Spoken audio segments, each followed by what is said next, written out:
Olá,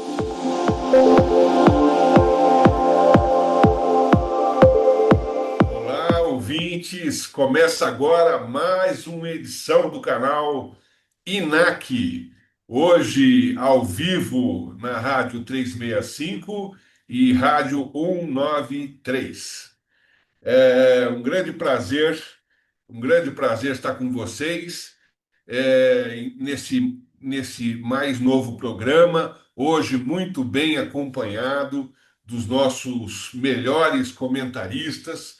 Ao meu lado, o doutor Roberto Liviano, procurador de Justiça do Ministério Público, articulista do Estado de São Paulo de O Globo. Muito bom dia, Roberto. Bom dia, Miné. Só uma pequena correção, articulista da Folha e do Globo, Da né? Folha e do Globo, Isso. exatamente. Mas uma grande Exatamente. honra, uma alegria ter essa oportunidade de conversarmos sob teu comando, sempre articulado e democrático. Estarmos aqui ao lado da querida Vanessa, da querida Daniela Castro e do querido Luciano Tim. É uma honra estar aqui com todos vocês. Muito bem. Também comigo a doutora Daniela Castro, diretora do Pacto pelo Esporte, advogada, mestre em economia. Muito bom dia, Daniela.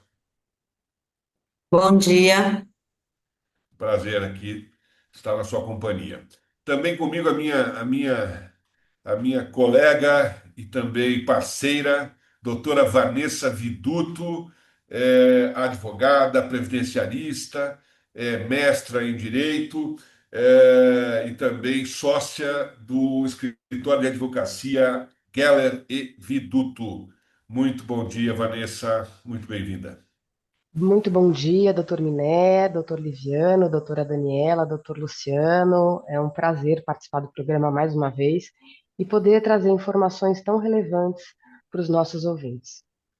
Também comigo o doutor Luciano Tim, nosso parceiro, advogado e pesquisador da FEA USP, ex-professor da Faculdade Getúlio Vargas. Muito bom dia, Luciano. Bom dia, Minelli, Viano, Vanessa, Daniela, nossos ouvintes. Um prazer estar aqui com vocês. Muito bem. Nós vamos começar já com um tema quente. Vamos falar que o Procurador-Geral da República já apresentou as suas alegações finais a respeito do processo crime a respeito da tentativa de golpe. Em paralelo, o governo Donald Trump, nos Estados Unidos, voltou a fazer ameaças ao Brasil e anunciou um tarifaço sobre as exportações brasileiras, o que muitos analistas estão apontando como uma retaliação indireta, né? Já que ele menciona nos seus considerandos uma caça às bruxas relacionadas ao processo do ex-presidente Jair Bolsonaro. De outro lado, o deputado federal Guilherme Boulos também acionou a PGR contra o governador Tarcísio de Freitas por uma tentativa de suposta ajuda para a fuga de Bolsonaro, já que teria ele sugerido à nossa Suprema Corte que Jair Bolsonaro fosse autorizado a sair do país para tratar a respeito do chamado tarifaço. De outro lado, e não em defesa do governador Tarcísio de Freitas, esse também foi advertido e admoestado pelo filho do ex-presidente Eduardo Bolsonaro, que teria dito que o governador do estado, Tarcísio de Freitas, não comunga dos interesses do bolsonarismo e que, portanto, privilegia o estado de São Paulo, já que defende uma ampla negociação para que se evite diversos prejuízos da área do agro do estado de São Paulo, entre outras questões. Roberto, a situação é extremamente crítica, né? Porque envolve uma pressão de natureza internacional, um espanto geral, tendo em vista que existe uma diferença de balança comercial bastante significativa e favorável aos Estados Unidos, né? E nós estamos diante de um posicionamento, de uma possível retaliação também em função dessa aplicação de taxa, né? Ou negociação ampla, né? Sendo certo que, inclusive, o presidente Luiz Inácio está querendo levar jabuticaba. Será que jabuticaba resolve aí o problema, Roberto? Então, Miné, essa questão toda tem tomado conta do debate público, né? Primeiro, o processo relacionado aos crimes contra a ordem democrática. Eu tenho dito e reitero aqui, há uma tentativa de se fazer uma narrativa no sentido de menoscabar, diminuir a gravidade desses crimes, né? Eu, na condição de estudioso, por exemplo, dos crimes contra a corrupção, quero dizer que os crimes contra a ordem democrática, cientificamente, são crimes mais graves que os crimes de corrupção, por exemplo. O bem jurídico protegido, neste caso, são crimes gravíssimos, que geram fraturas, que geram traumas sociais e que jamais podem ser menosprezados, minimizados, e jamais é admissível que se criem essas versões diminuindo a importância desse tipo de situação. Portanto, é muito sério, é muito grave e é inimaginável que se fale da maneira como está se falando em anistia a estes crimes, que, inclusive, a meu ver, viola a própria Constituição. Não se pode anistiar este tipo de delito. A anistia ela é cabível em certos tipos de crime. Nestes casos, a meu ver, não seria cabível. Em segundo lugar, a questão do senhor Donald Trump, ela é totalmente abusiva, absurda, descabida. Você ter uma atitude protecionista à indústria do seu país, isso diz respeito à política tarifária, isso é antiquíssimo na história do mundo, mas há limites, não é? Você proteger a indústria do seu país, isso existe, é do jogo comercial, é do jogo econômico, do jogo político, mas isso tem limites, não é? Você não pode abusar deste poder. E o que ocorreu em relação ao Brasil é o uso abusivo deste poder. Inclusive, quando se tornou pública essa decisão, o senhor Donald Trump fez questão de trazer uma mensagem atrelada ao anúncio desta tarifa, mensagens de apoio ao senhor Bolsonaro, de mensagens de apoio a uma anistia. E é interessante que no Brasil a Comissão de Relações Exteriores falou em aprovar uma moção de apoio ao senhor Donald Trump, quer dizer, uma moção de apoio a um estadista que aprova uma tarifa contra o país. Então, a Comissão de Relações Exteriores quer aprovar louvor a um estadista que lesa o país. Eu acho isso um absurdo, Vanessa. Eu acho isso uma aberração, quer dizer, deputados querendo aprovar uma louvor em relação a alguém que lesa o interesse social, econômico do Brasil. Me parece traição à pátria. O que esses deputados querem fazer é louvar alguém que prejudica a economia do Brasil, estão traindo os interesses da pátria. O princípio da prevalência do interesse público está totalmente sacrificado. O senhor Donald Trump ele pode anistiar pessoas nos Estados Unidos.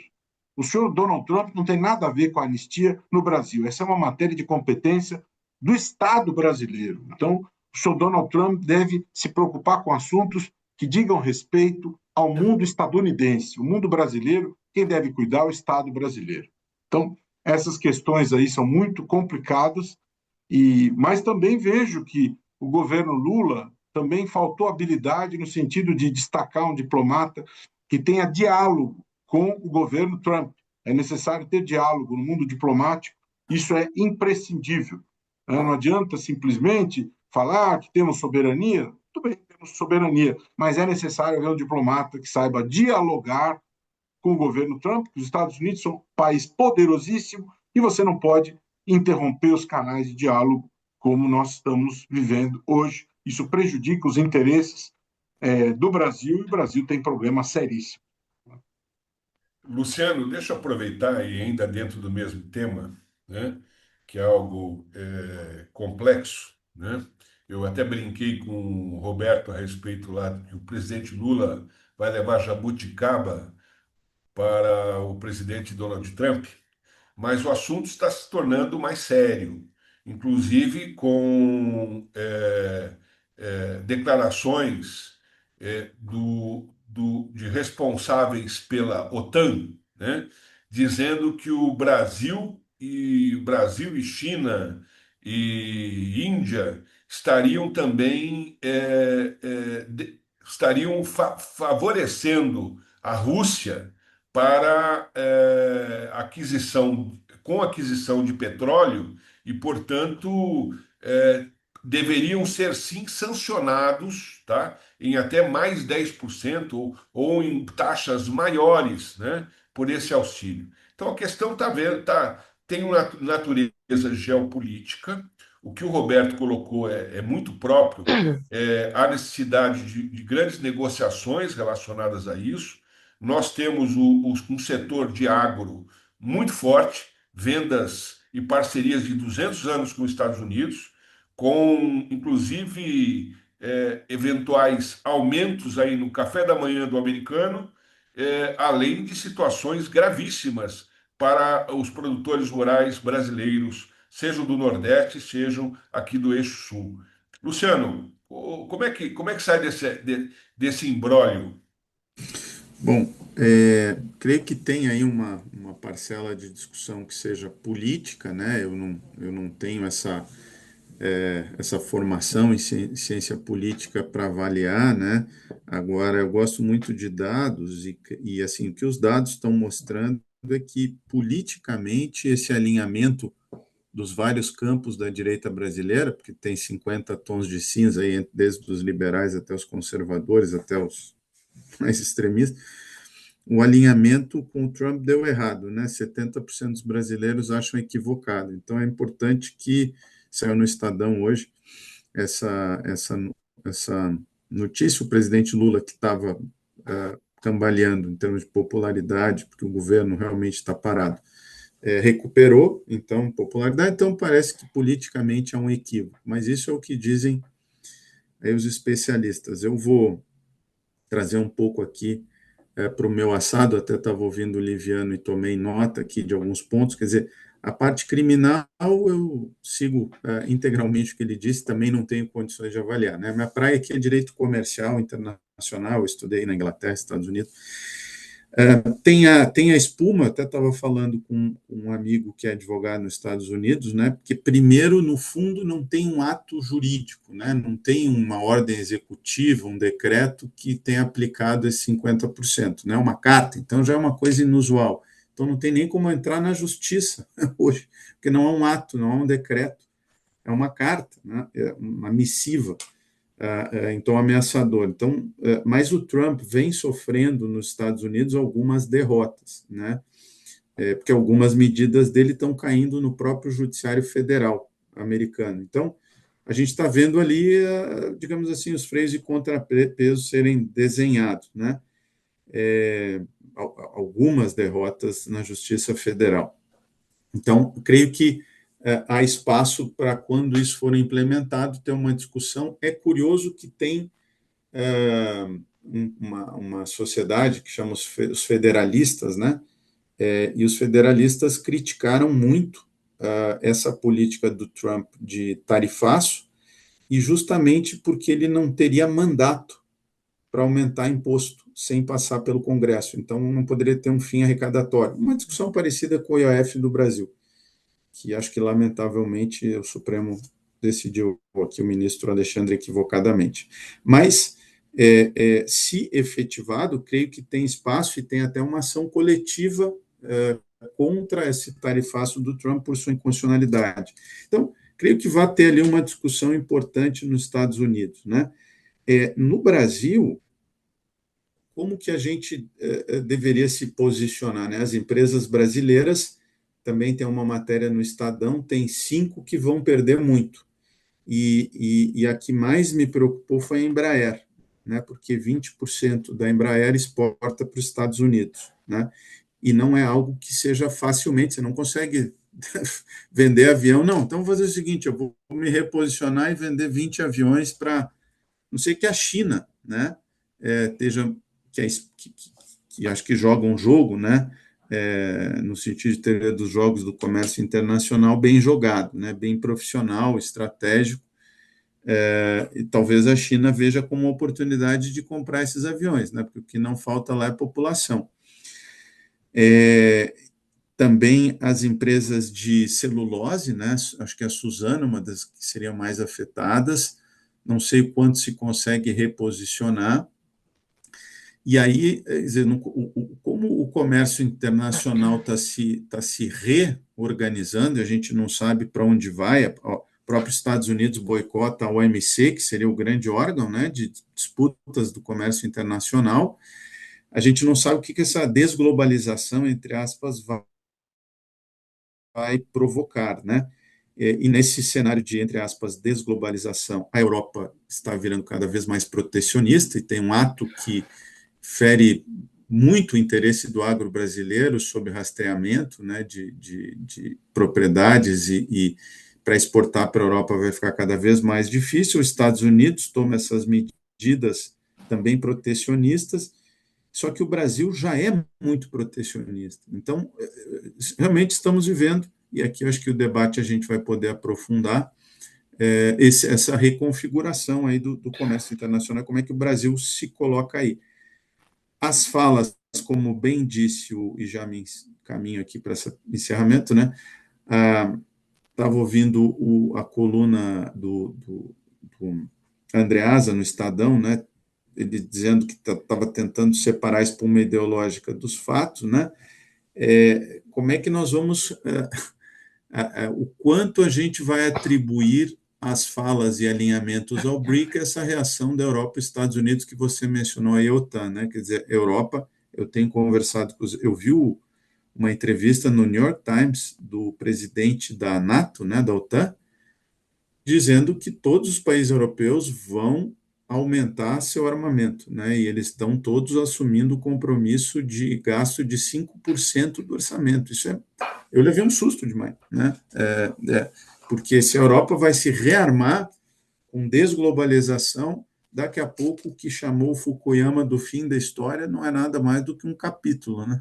Então, mas eu não vou me alongar aqui, são essas considerações iniciais diante de um tema tão provocativo. Verdade.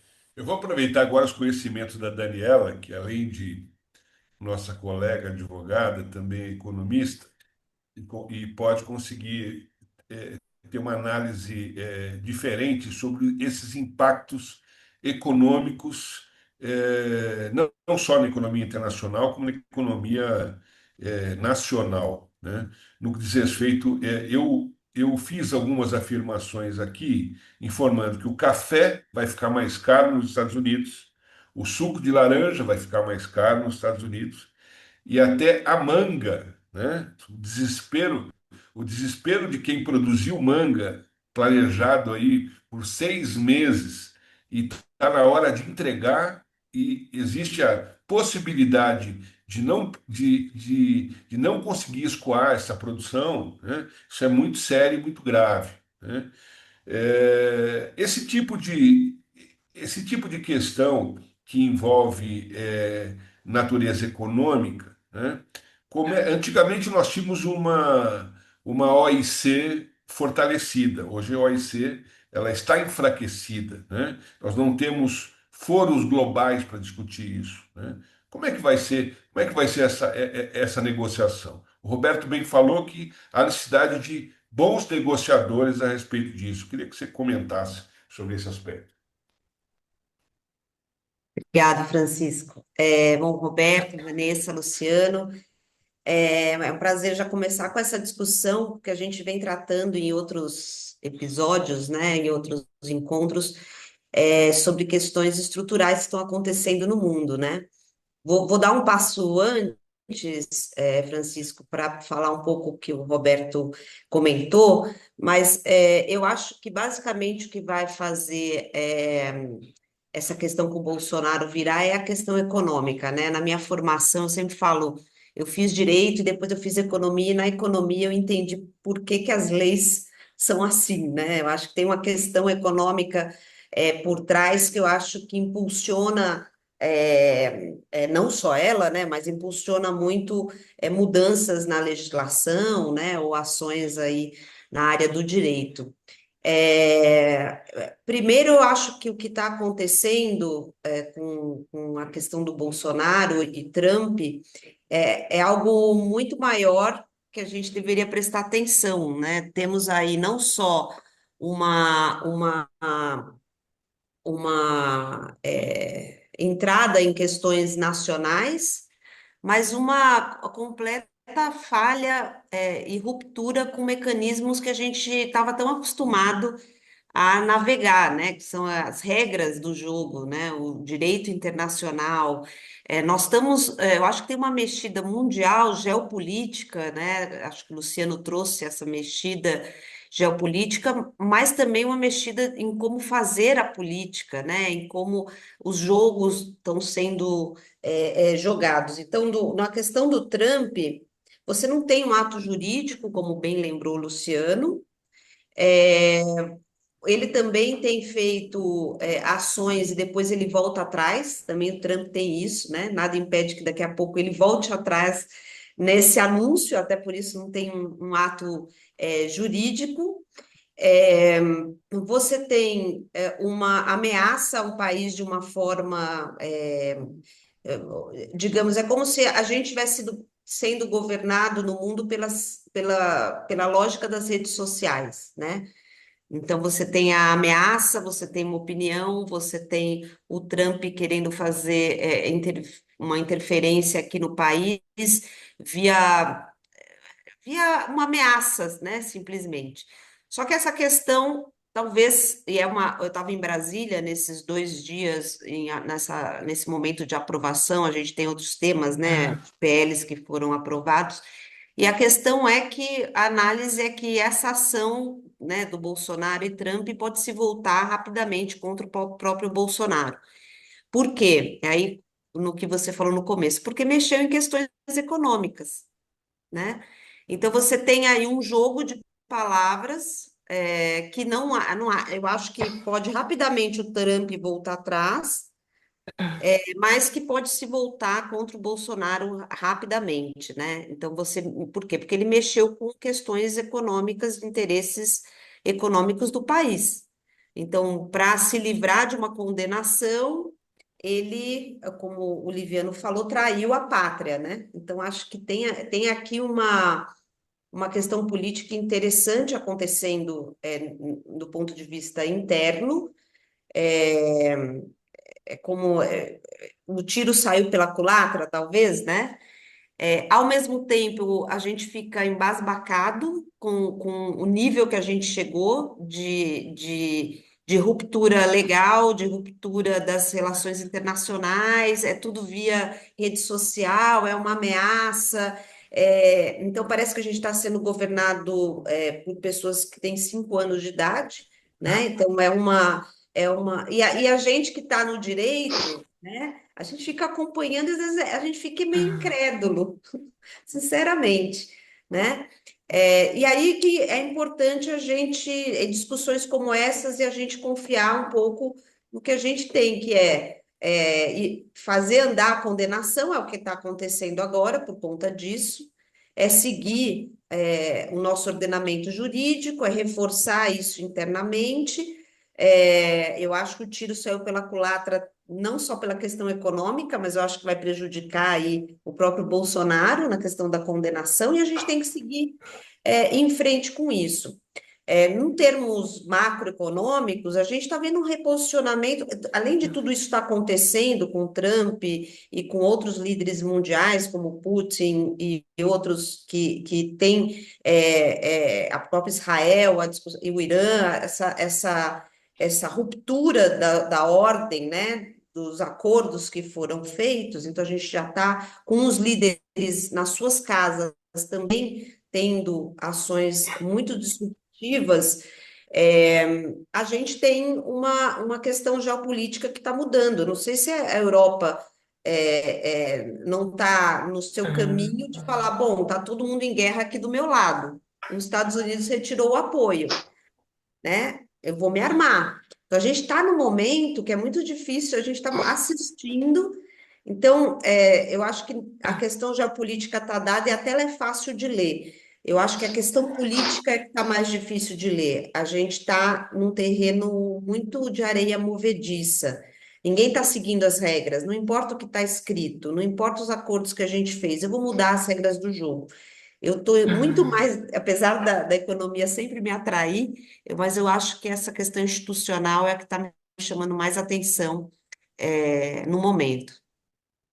Tudo bem. Vanessa, eu vou deixar para você a finalização desse tema, mas não de forma tão fácil, porque na realidade nós estamos sempre trabalhando com situações envolvendo grandes negociadores, grandes players, né?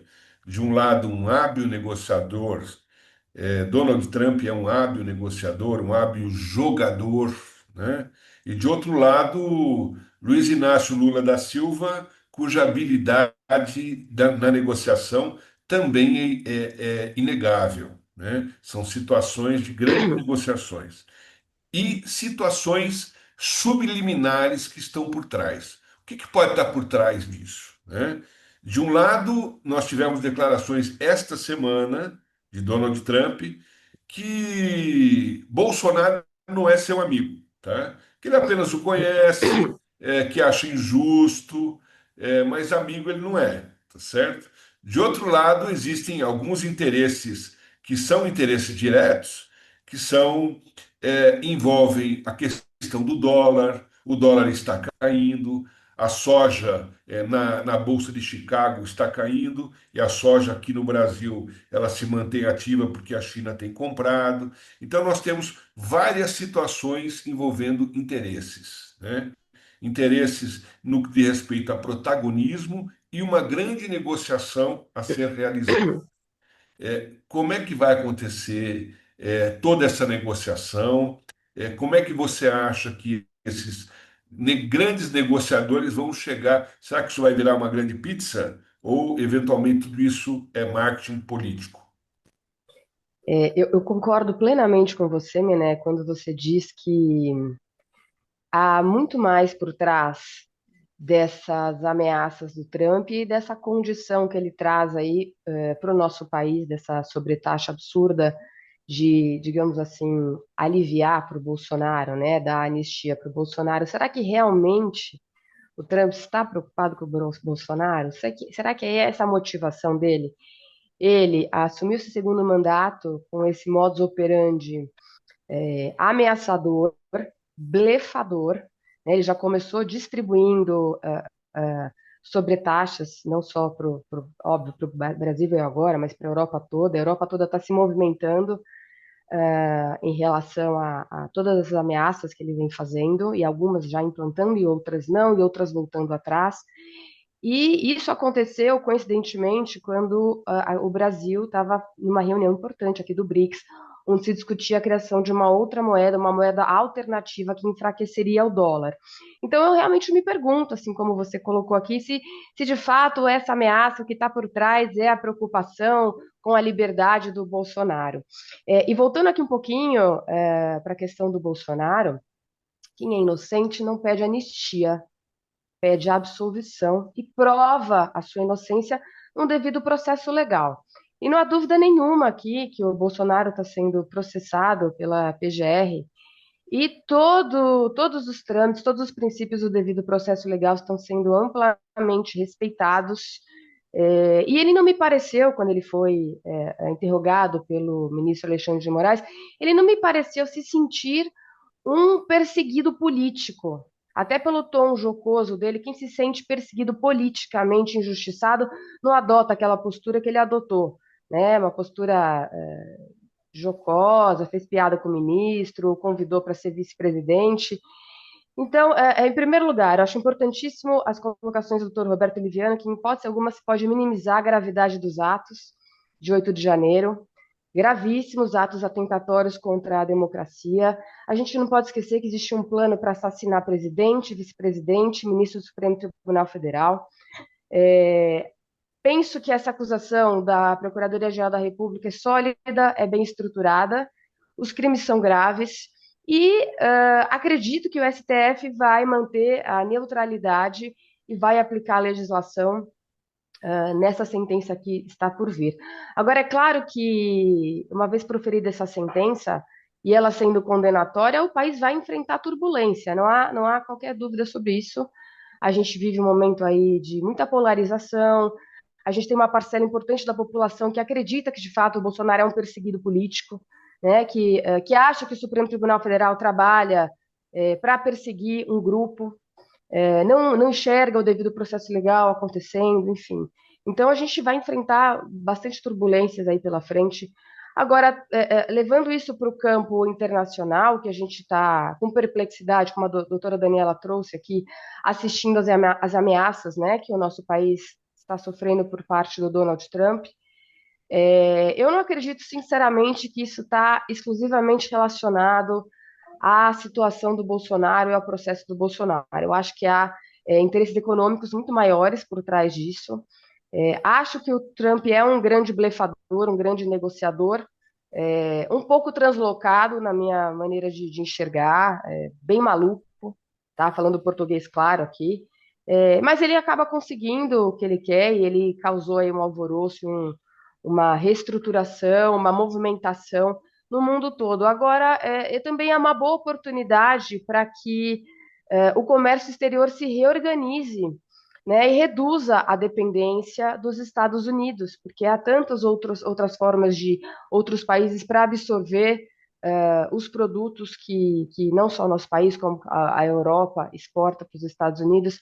Então, acho que é uma oportunidade também para rever essa dependência com os Estados Unidos. Não acredito sinceramente que Trump vai levar a cabo essas ameaças e acho que o país se uniu. Ontem nós tivemos uma demonstração importante dos chefes da Câmara, do Senado, juntamente com o Geraldo Alckmin, né, com o nosso vice-presidente, se unindo para reafirmar a soberania do nosso país e dizer que, obviamente, que não vai haver nenhum tipo de interferência, né, não tem o menor sentido o Poder Executivo interferir no Poder Judiciário para atender uma ameaça, uma ameaça totalmente descabida de um outro país. Então é isso, vamos aguardar aí as cenas dos próximos capítulos, mas eu acho que a gente está lidando aí com um grande negociador, blefador, e acho que o país está se posicionando bem, reafirmar a nossa soberania. Roberto, eu fiquei tentado em fazer só mais uma pergunta, apesar de grandes temas que nós temos aqui pela frente, tá? Dentro da seguinte frase: os pais tudo fazem pelos filhos, né? Defendem os filhos de forma inequívoca, de forma às vezes até irracional. E os filhos, muitas vezes, também o fazem em relação aos pais. Eduardo Bolsonaro diz que está indo para Washington pedir mais sanções. O ato de Eduardo Bolsonaro como filho é válido? Ou o ato de Eduardo Bolsonaro, enquanto parlamentar brasileiro, é um ato atentatório à soberania nacional? Eu escrevi a minha coluna no Poder 360 nesta semana e eu analiso este assunto do Trump e eu equiparo a movimentação de Eduardo Bolsonaro nos Estados Unidos, de uma certa forma, a esta movimentação da Comissão de Relações Exteriores. Me parece esse tipo de ato como traição à pátria, né?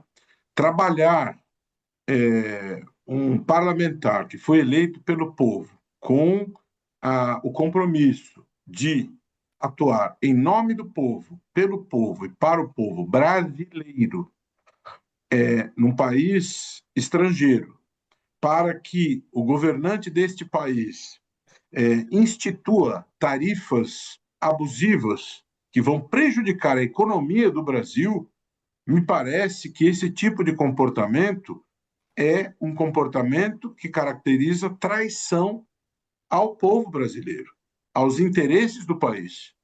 É um comportamento que não é compatível com aquilo com que se comprometeu Eduardo Bolsonaro quando foi eleito, né? Me parece totalmente absurdo. E se nós tivéssemos efetividade em relação aos conceitos de ética na política, Miné, a Comissão de Ética da Câmara deveria instituir um procedimento para verificação do comportamento de Eduardo Bolsonaro do ponto de vista ético. Esse tipo de atitude viola o seu dever de ética em relação à política. Se isso não é uma violação ética do ponto de vista parlamentar, eu não consigo imaginar o que seria uma violação ética, porque, sinceramente, ele está em outro país descomprometendo-se em relação aos interesses do Brasil, né? Então, se isso não é uma violação ética do ponto de vista político, eu não consigo imaginar o que pode ser violação ética, né? Quer dizer, enquanto nós temos este tipo de coisa, Miné, a ministra Marina Silva, que é uma mulher que devotou a vida à defesa do meio ambiente, ela é humilhada, ela é massacrada por senadores que se comportam como lobos famintos, lobos selvagens, numa aula magna de misoginia machista. Não é? Então, eu me pergunto, e é o artigo que eu escrevi no Globo, onde está a ética na política no Brasil? Não é? Que comportamentos como esses, de Eduardo Bolsonaro, dos senadores que humilharam e massacraram a senadora Marina Silva, né? Daqueles que elegeram o senador Chico Rodrigues, que foi encontrado com R$ 33.000 nas nádegas para compor a mesa diretora do Senado como prêmio. Ele não só não foi punido, como foi eleito de forma premial para integrar a mesa diretora do Senado. Eu pergunto, onde está a ética na política no Brasil? É a pergunta que eu lanço.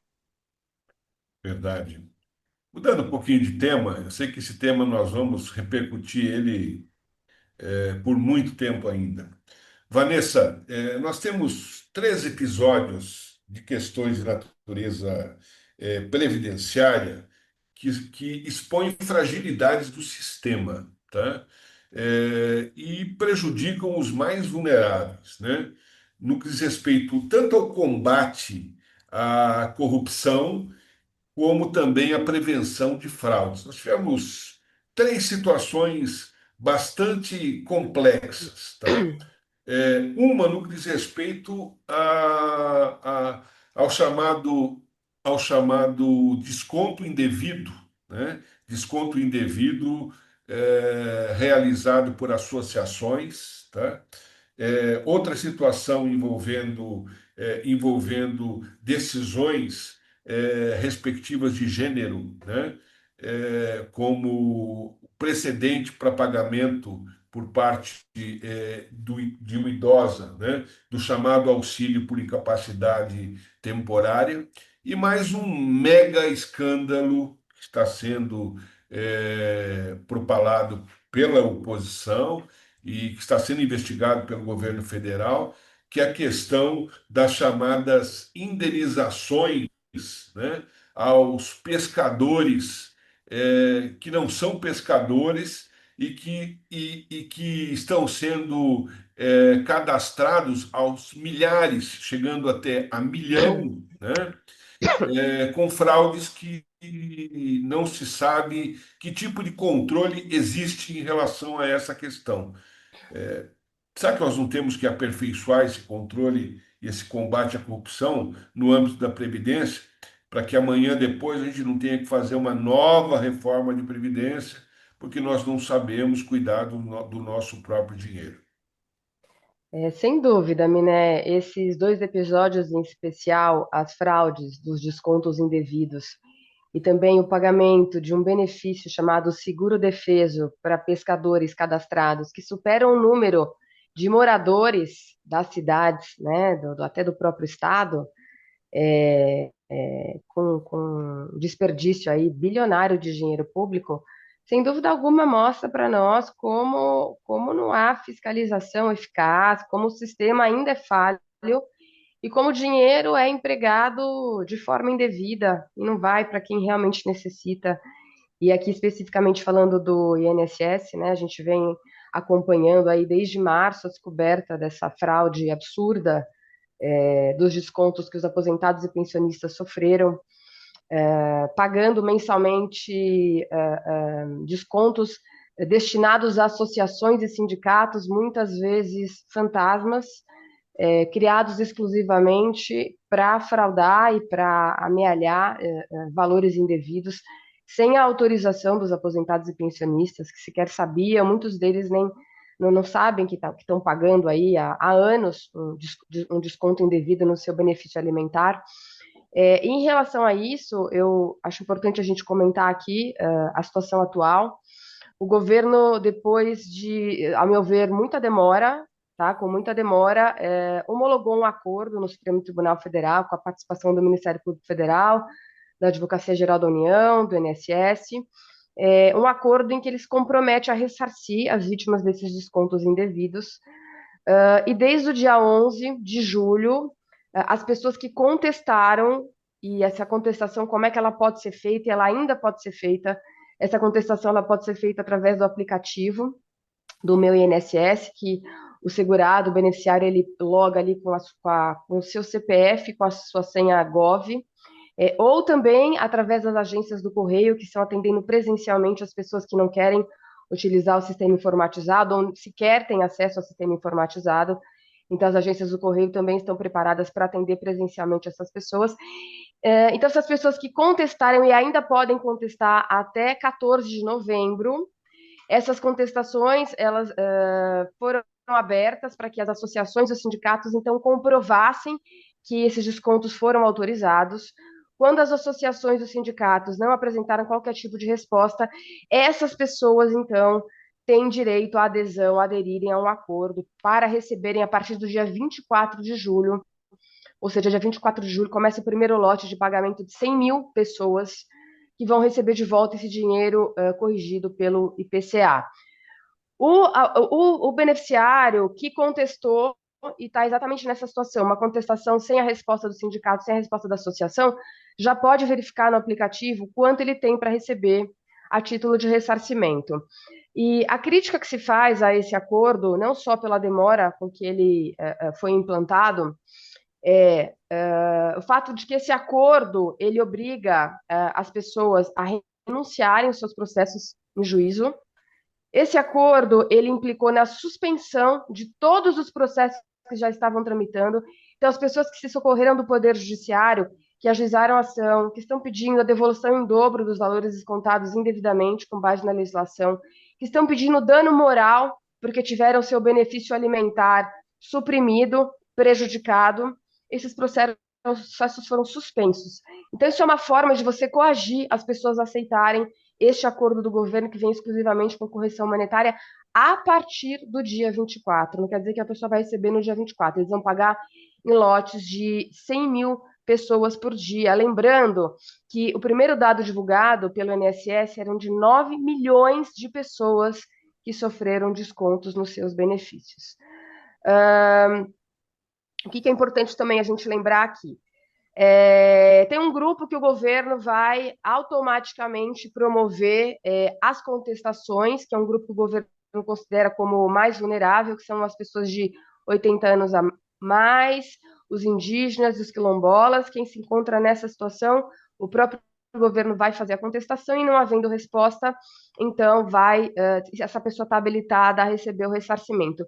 E aquelas pessoas em que as associações e sindicatos responderam e apresentaram documentação, mas os aposentados não reconhecem as assinaturas, porque há inúmeros casos de fraude, de autorizações fraudulentas.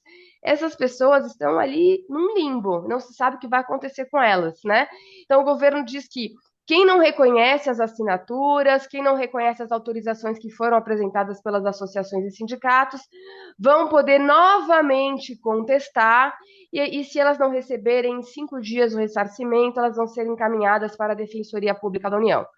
Então, a gente sabe que tem um número expressivo de pessoas já manifestando fraudes, porque se as associações foram criadas com a finalidade exclusiva de praticar fraude, é óbvio que tem muita fraude, autorização fraudulenta, assinatura fraudulenta, enfim. Então, mais uma vez, a gente vê os vulneráveis, as pessoas que dependem desse benefício alimentar, recebendo a conta, né? E o que fica também, assim, a questão que fica é onde é que foi parar esse dinheiro? Esse dinheiro foi recuperado, vai ser recuperado. Essas associações, os responsáveis por essas associações vão ser efetivamente responsabilizados, vão ter seus bens penhorados. Esse dinheiro vai voltar para os cofres públicos ou quem vai pagar essa conta somos nós, cidadãos. Então, o que a gente vê, Miné, e aí esse outro caso absurdo dos pescadores, né, no estado do Pará, um número maior do que em diversas cidades do que dos próprios moradores cadastrados como pescadores e recebendo um seguro-defeso, que é um seguro previsto para quando o pescador artesanal está proibido de realizar sua pesca em virtude de alguma limitação em função da questão ambiental. E aí a gente vê que há inúmeros, né, foi constatado inúmeros cadastros fantasmas realizados por intermediações de federações que estão envolvidas, né, no recebimento de valores indevidos, e aí também uma dinheirama toda indo embora com finalidade escusa. É triste, é lamentável. A gente espera que esses episódios sirvam para que os mecanismos de controle se aperfeiçoem e cabe a nós, como cidadãos, prestar bem atenção quem são os envolvidos. No momento das eleições, que eu acho que o poder é a arma mais importante, mais poderosa que a gente tentar procurar votar melhor nos nossos representantes. E o último caso que você trouxe aqui é um caso interessante, que é de uma senhora idosa, que teve um benefício de auxílio por incapacidade temporária deferido pela Justiça, contrariando o que o laudo médico da perícia dizia. E essa sentença foi favorável a essa senhora, né? O juiz entendeu que ela deveria receber o benefício por incapacidade temporária, que é um benefício previsto para quem está incapacitado para o trabalho e é um contribuinte da Previdência Social, ou seja, é um segurado, e aí tem substituição ao salário, um benefício para suprir aquele momento de doença, de incapacidade. É um julgamento com base na perspectiva de gênero, que já é uma orientação que existe do CNJ desde 2021. Existe um protocolo no CNJ orientando os magistrados a julgarem com perspectiva de gênero. O que significa isso?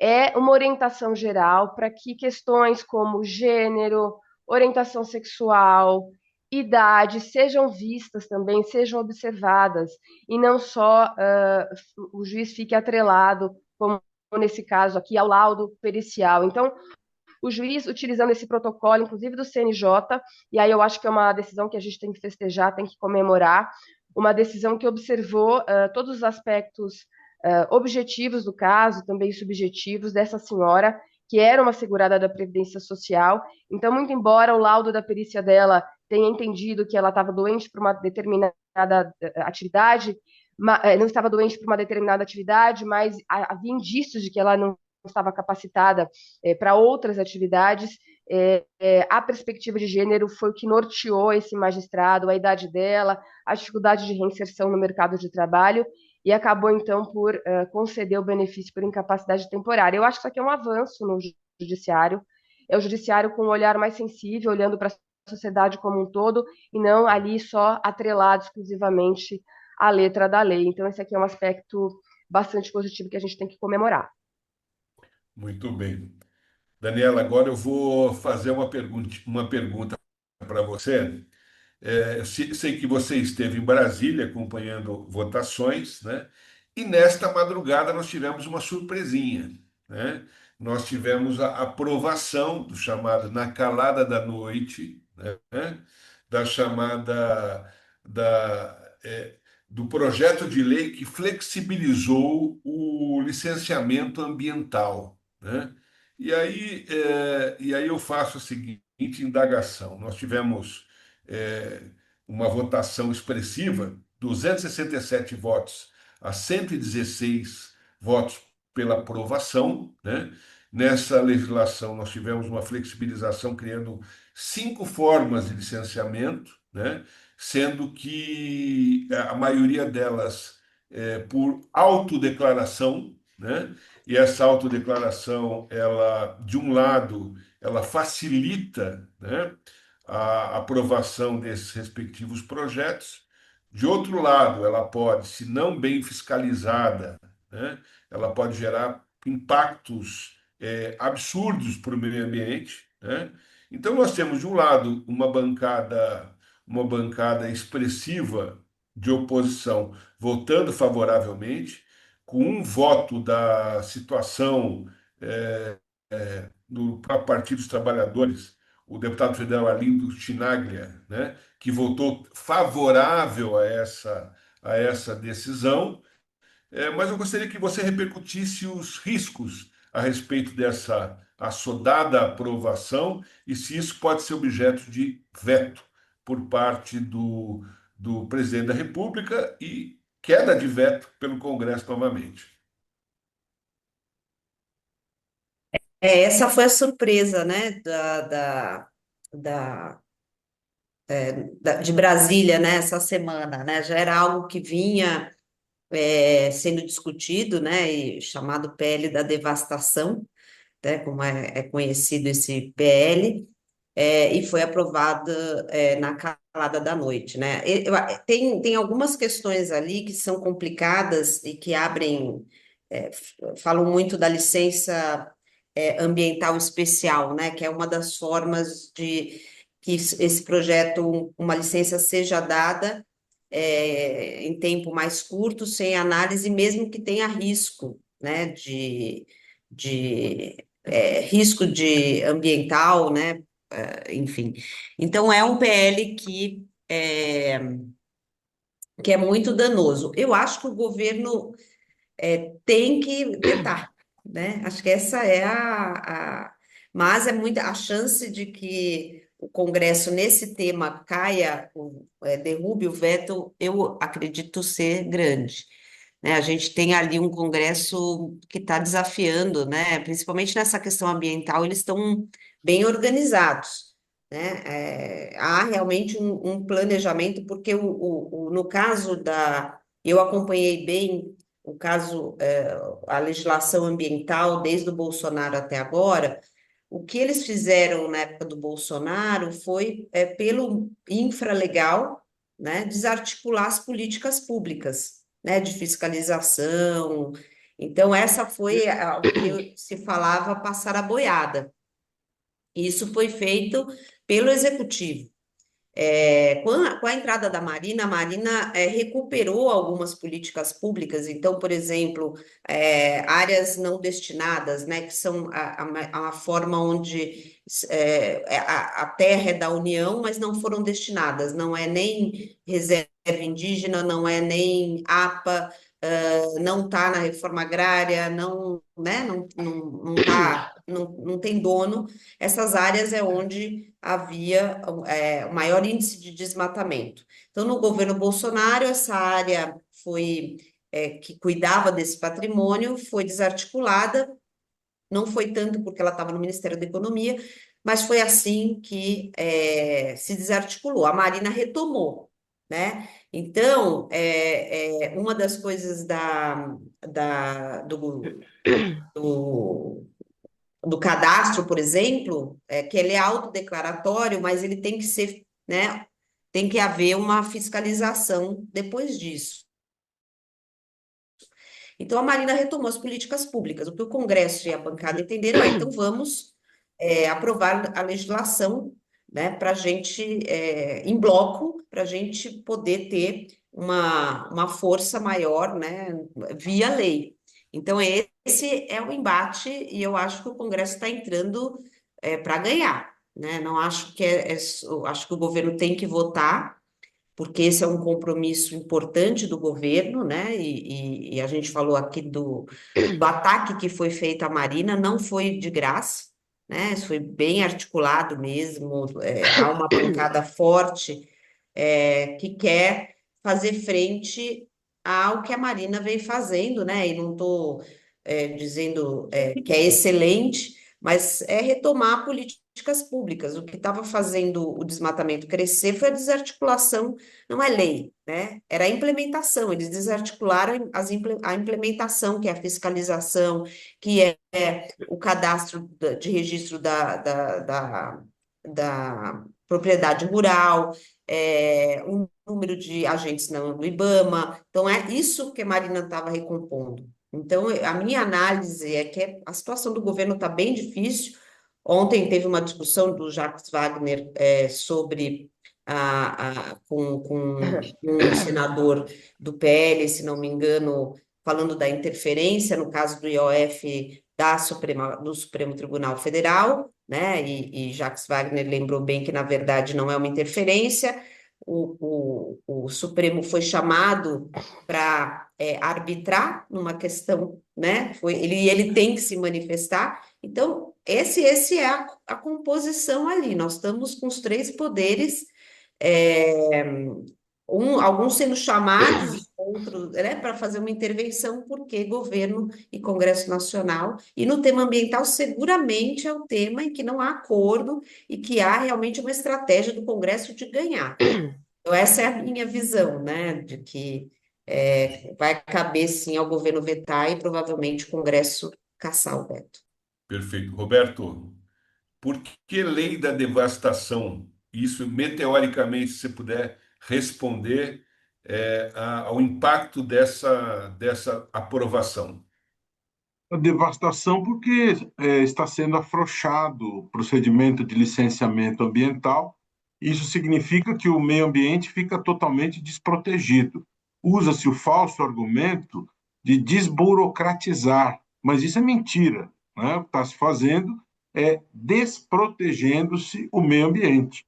E as consequências disso podem ser desastrosas para o meio ambiente, e mais do que isso, a aprovação desse projeto pode ser um instrumento agravante no sentido de causar corrupção, né? Porque nós podemos ter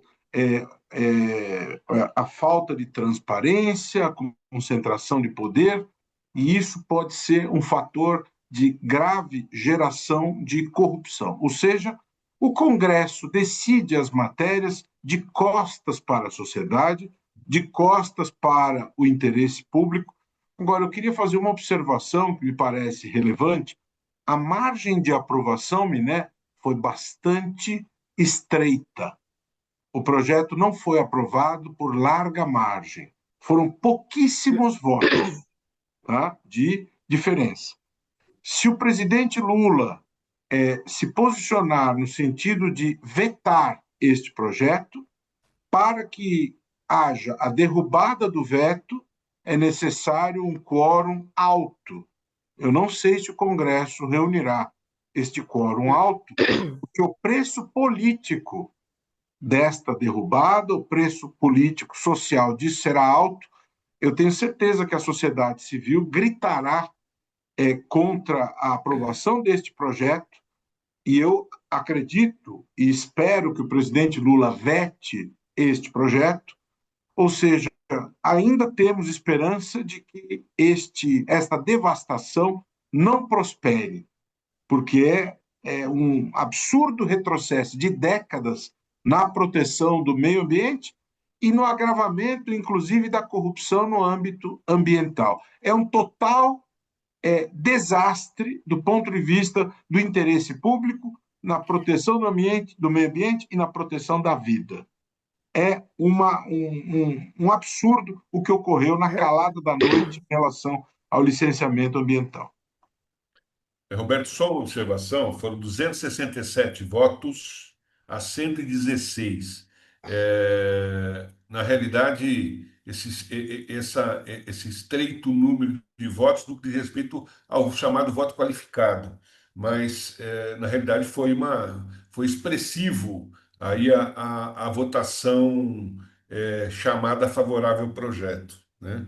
Diz respeito a Miné, isso. para aprovar, precisa de metade mais um. Então, eles tiveram Exatamente. pouquíssimo mais do que a metade, porque Muitas nós tivemos uma abstenções. margem enorme de deputados que não compareceu. Né? Muitas abstenções. Sim, muitas Muitas abstenções. abstenções. Então, se o presidente Lula vetar, para derrubar o veto, são necessários 2/3. Né? Perfeitamente. Então, 2/3, aí vai ser necessário muito mais do que 260. Não tenha dúvida. Essa é a minha ponderação. Verdade. Luciano, para finalizar, primeiro agradecendo a sua participação, e dizendo que nós não melhoramos no que diz respeito à violência policial. Nós tivemos mais um caso gravíssimo de violência policial recente, envolvendo Paraisópolis, e é algo assim que não se consegue resolver, né? De um lado, violência, de outro lado, a divulgação através de câmeras e não avançamos nisso. Queria, assim, numa frase final, que você definisse essa questão. Olha, é um tema complexo, é um tema que, segundo os brasileiros, é sempre o primeiro ou segundo tema, né, de preocupação da população. Eu frequentemente visito e tive agora, passei um bom tempo em Santiago do Chile, Argentina, né, Buenos Aires e Uruguai. São países muito mais seguros que o nosso. Então, é um desafio e claro que violência policial não resolve, né? Quando eu fiz dois eventos já, quando eu ainda estava na GV, sobre economia, fiquei muito feliz com a formação da Daniela ali, que falou, né, do aspecto econômico. Eu fiz dois eventos na GV sobre economia do crime, políticas públicas baseadas em evidências, e os dados são de que, apesar desses problemas, a polícia de São Paulo, e digo sem ser paulista, é disparada a melhor polícia do Brasil, para ver o tamanho do desafio, né? Em termos de esclarecimento de crimes, enfim, então, isso dá uma ideia do desafio. Então, fica difícil resumir em uma frase, é lamentável, né, que o Estado pratique atos de violência contra o indivíduo, né? Obviamente são inaceitáveis e creio que o caminho vai ser trabalhar com evidências. É algo que ainda é muito escasso no Brasil. Tem uma professora da FGV, que acho que é Joana, que pesquisa criminalidade, tem um professor aqui da Unicamp, o Marcelo Justus, que lançou um livro sobre isso.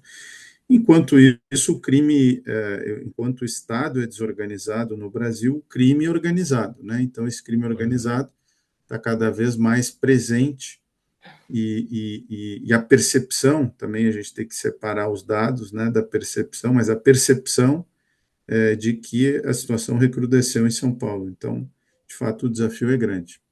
Bom, Luciano, desculpe, eu falo que triste é a gente não ter mais tempo para poder continuar essa conversa, porque na realidade é tão excelente cada manifestação dos debatedores que nós não temos, nunca teremos tempo suficiente para poder falar e expressar as nossas opiniões.